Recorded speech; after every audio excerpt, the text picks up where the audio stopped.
ಆಮೇಲೆ ನಾನು ಭಾಳ ಗುಂಪು ಇಲ್ಲ ಏನ್ರಿ ಅನಿಲ್ ಸಾಹೇಬ್ರ, ಭಾಳ ಗುಂಪು ಇಲ್ಲ ರಾಜಕಾರಣ ಮ್ಯಾಲೇನೇ ಅದ ನಾನು.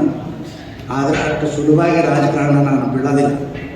ಇಲ್ಲಿವರೆಗೂ ಕೂಡ ರಾಜಕಾರಣ ಮಾಡೋದು ಇತಿಹಾಸ ನಿರ್ಮಾಣ ಮಾಡ್ಕೊಂಡು ಬಂದಿಲ್ಲ ನಾನು. ಅದಕ್ಕೆ ದೇವರ ನೀವು ಸಹ ಇತಿಹಾಸ ಚಿಕ್ಕೋಡಿ ಬೇರೆ ಬೇರೆ ಪಕ್ಷದಾಗ ಗೆದ್ದು ಬರಲಿ ಎಲ್ಲೇ ಸಾಧ್ಯ ಇಲ್ಲ. ಅದು ದೇವರ ಅನುಗ್ರಹ. ಅವ್ರು ಹೇಳಿದ್ರು ಹಣೆ ಬರದ ತನಕ ಇಲ್ಲಿ ಎಲ್ಲರೂ ಬರೋದ್ರೆ ಅಳಕ್ಷಿರಿ ಅಂತ ಹೇಳಿ ಬೆನ್ನಾಗ ಬರದ ಅಂತ ದೇವರು ಅದು ಕಾಣಿಸ್ತಾರೆ. ಅದಕ್ಕಾಗಿ ಅಷ್ಟೇನು ಸರಳವಾದ ಇಲ್ಲ. ನಾನು ಭಾಳ ಸರಳಾಗಿರ್ತೀನಿ ಎಲ್ಲರ ಜೊತೆ. ಆದರೆ ನನ್ನ ರಾಜಕಾರಣ ಮಾತ್ರ ಭಾಳ ಸರಳಾಗಿಲ್ಲ. ಅದು ಏನೋ ನೋಡ್ರಿ, ಅದು ಏನಾಗ್ತದೆ ನೀವೇ, ನಾ ಏನೂ ಹೇಳೋದಿಲ್ಲ. ಈಗ ಅದನ್ನು ಮಾತ್ರ ಬಿಡೋಂಗಿಲ್ಲ.